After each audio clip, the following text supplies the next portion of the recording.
मैंने एमबीबीएस के लिए रशिया ही क्यों चूज़ किया, यहाँ पे स्कॉलरशिप मिलती है या नहीं मिलती, फर्स्ट ईयर में रैगिंग होती है या नहीं होती, ये सारी चीज़ हम इस वीडियो में डिस्कस करने वाले हैं। स्कॉलरशिप मिलेगी कैसे वो मैं आपको इस वीडियो के एंड में बताऊंगा। तो आओ वीडियो को स्टार्ट करते हैं।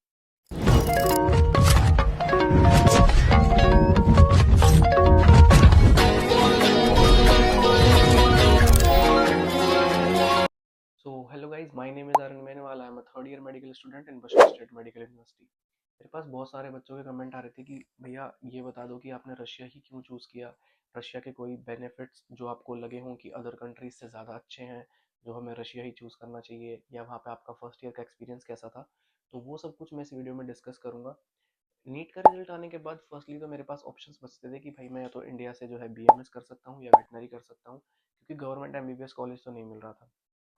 फिर उसके बाद सपना यही था कि यार एमबीबीएस ही करनी है, तो फिर एमबीबीएस ही करनी है तो हमारे पास एक ही ऑप्शन बचता है जो कि है एमबीबीएस अब्रॉड, या फिर हम इंडिया से प्राइवेट कर सकते हैं। लेकिन मैं नहीं चाह रहा था कि पेरेंट्स पे इतना बर्डन आए कि मैं प्राइवेट एमबीबीएस करूँ, घर वालों को इस चीज़ के लिए बोलूँ कि मेरे को प्राइवेट करना है। हालांकि घर वाले रेडी भी थे, लेकिन मेरे को था कि जो चीज़ हम 20 25 30 लाख में कर सकते हैं वो 1 करोड़ में क्यों करनी। तो फिर अब बात आती है कि एमबीबीएस अब्रॉड चूज कर लिया, ठीक है, लेकिन एमबीबीएस अब्रॉड में बहुत सारी कंट्रीज थी।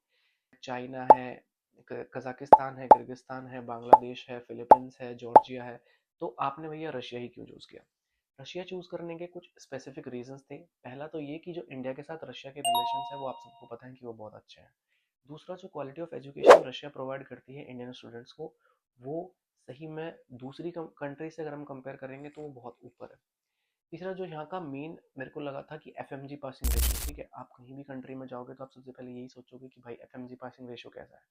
तो वो रशिया का एफ पासिंग रेशियो जो है बहुत अच्छा था, वो मेरे को अच्छा लगा, इसलिए मैंने वो चीज़ एक दिमाग में ऐसा पॉइंट बना के रखा कि हाँ ये एक पॉइंट है। दूसरा, जो अपनी करेंसी है और रशिया की करेंसी है वो ऑलमोस्ट ऑलमोस्ट इक्वल है। अभी वॉर की वजह से थोड़ा ऊपर नीचे चल रहा है, बट ऑलमोस्ट जो है इक्वल है। तो वो भी एक पॉइंट है। तो ये कुछ पॉइंट्स थे जो मैंने सोचा कि यार रशिया जो है मेरे को चूज़ करनी चाहिए। फिर मैंने कंसल्टेंसी के थ्रू एडमिशन लिया रशिया में। हालांकि कंसल्टेंसी का कुछ मेरे साथ अच्छा नहीं रहा, फ्रॉड वाला सीन हो गया था। उसके ऊपर मैंने एक अलग सी वीडियो बनाई हुई है कि क्या कुछ स्कैम करती है कंसल्टेंसी। तो बस ये ध्यान में रखना कि भाई कंसल्टेंसी लोग फ्रॉड करते हैं बहुत ज़्यादा। अगर आपको जो भी है एडमिशन रिलेटेड क्वेरी चाहिए तो मेरा नंबर डिस्क्रिप्शन बॉक्स में गिवन है, आप पूछ सकते हैं। मैं आपको कंसल्टेंसी सजेस्ट कर सकता हूँ जो मेरे हिसाब से सही है, जो मैंने पर्सनली एक्सपीरियंस करा है जिनको, उनका मैं आपको बता सकता हूँ। तो टॉपिक पे आते हैं कि भाई रशिया में आने के बाद मेरा एक्सपीरियंस कैसा था। फर्स्ट ईयर में जब मैं रशिया में आया था तो सबसे पहले तो भाई देख के यही लगा था कि यार सही में कितनी सुंदर कंट्री है। मतलब रोड भी जो है काफ़ी बड़ी हैं, सिटीज़ जो हैं बिल्कुल क्लीन हैं, लोग जो है यहाँ के बहुत ज़्यादा अच्छे हैं। जो इंडिया के जो बच्चे हैं उनसे मतलब बहुत अच्छे से ग्रीट करते हैं, अच्छे से बातचीत करते हैं। तो मेरे को ये चीज़ बहुत अच्छी लगी। हालांकि ठंड जो है एक फैक्टर था जो मेरे को एक नेगेटिव पॉइंट लग रहा था कि यार ठंड से कैसे जो है हम सर्वाइव करेंगे रशिया में। बट फॉर्चुनेटली ठंड जो है वो धीरे धीरे जो है हमें चीज़, हम उसके लिए अडेप्ट होते गए और वो चीज़ हमारे लिए अब ऐसी कोई प्रॉब्लम क्रिएट नहीं करती। अब थर्ड ईयर में है तो चीज़ें नॉर्मल हो गई।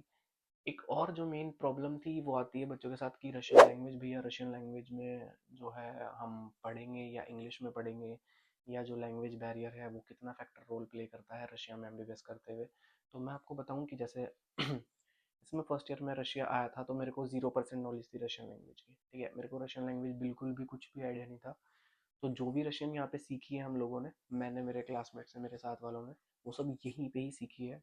क्योंकि रशिया में जो है हमारी क्लासेस लगती हैं रशियन लैंग्वेज की, जो कि हमको प्रॉपर गाइडेंस देती है कि हमें कैसे रशियन लैंग्वेज पढ़नी चाहिए, कैसे कुछ। तो वही हमें पढ़ के उसका इतना एक्सपीरियंस मिला कि अभी हम अच्छी खासी ठीक ठाक अपनी रशियन बोल लेते हैं, समझ लेते हैं, जो कि हमारे लिए इनफ है।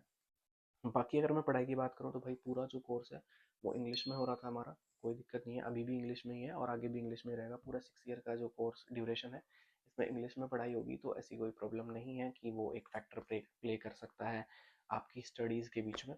तो वैसा कुछ भी नहीं है। दूसरा भाई, रशिया में जब मैं फर्स्ट ईयर में आया तो मेरे को चीज़ें मतलब सब एकदम ही यार नया था। फैमिली से दूर आने के बाद ऐसा लग रहा था कि यार कैसे मतलब सब कुछ मैनेज होगा, क्योंकि खाना बनाना भी नहीं आता था। अब रशिया में आया तो खुद से खाना बनाना पड़ेगा, क्योंकि एक तो मैं वेजिटेरियन, और वेजिटेरियन चीज़ें बाहर मिल भी नहीं रही थी इतनी ज़्यादा। तो मेरे को था कि यार धीरे धीरे चलो कर लेंगे। मैंने खुद से खाना बनाना सीखा।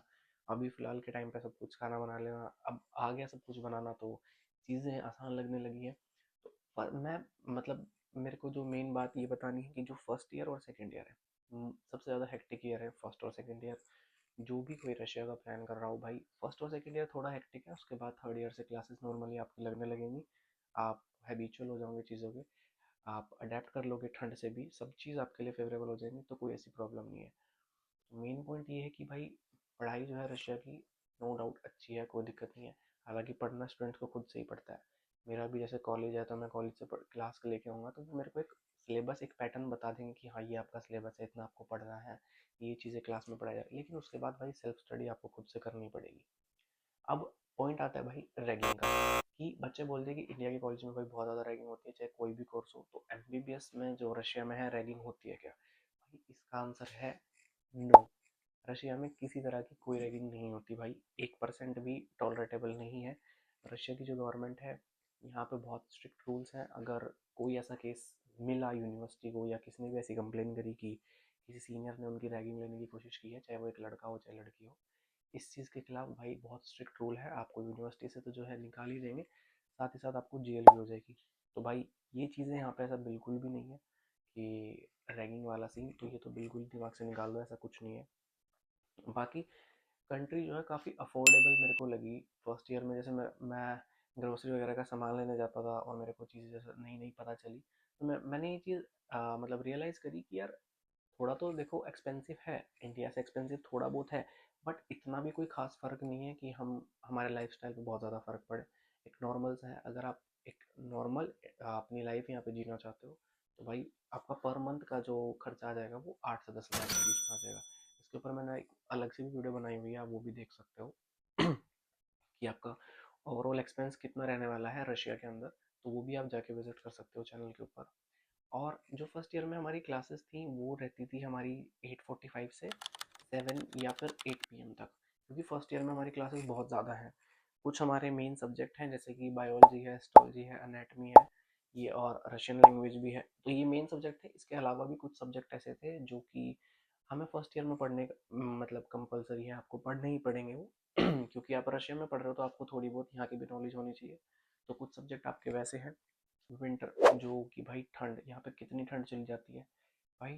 ठंड का ऐसा है कि रशिया में टेम्परेचर चल जाता है -35, -37, -37 मैं खुद से भाई विटनेस कर चुका हूँ। तो -37 तक तो मैंने खुद ने देखा है, नोटिस किया है। लेकिन ये है कि हॉस्टल में, यूनिवर्सिटी में, हर जगह पे मतलब हीटर्स लगे हुए हैं। यहाँ पे हमें कोई भी ऐसा टेम्परेचर फील नहीं होता। जब भी आप किसी बिल्डिंग के अंदर रहोगे, ग्रोसरी शॉप में रहोगे या फिर यूनिवर्सिटी में क्लासेस में रहोगे, तो वहाँ पे एकदम टेम्परेचर नॉर्मल है, कोई दिक्कत नहीं है। बाहर अगर आप रोड पे जाओगे तो हाँ टेम्परेचर बहुत ज़्यादा है, उसके लिए यहाँ पे जो है जैकेट्स वगैरह, बूट्स जो हैं वो इस तरह से डिज़ाइन करे हुए हैं कि आपको वो ठंड से बचा सके। तो इसकी अगर मैं बात करूँ तो हॉस्टल लाइफ की अगर मैं मेनली बात करूँ, मेरा जो हॉस्टल है वो हॉस्टल 4 है, जो कि हमारी बशकिर स्टेट मेडिकल यूनिवर्सिटी का बेस्ट हॉस्टल है। इसकी एकोमोडेशन और फैसिलिटीज़ सब जो है बहुत ज़्यादा अच्छी है, क्योंकि इसकी फ़ीस भी काफ़ी अफोर्डेबल है। It's like 18,000 per year. Last year 15,000 थी, इस साल इंक्रीमेंट होकर इसकी 18,000 हो गई है पर ईयर की मैं बात कर रहा हूँ। और बाकी जो हॉस्टल है उनकी फ़ीस डिफ़र करती है थोड़ा थोड़ा, किसी की 16 है, किसी की 22 है, किसी की 46 है, किसी की 67 है, किसी की 90 है, तो वो डिफ़र करती है हॉस्टल टू हॉस्टल।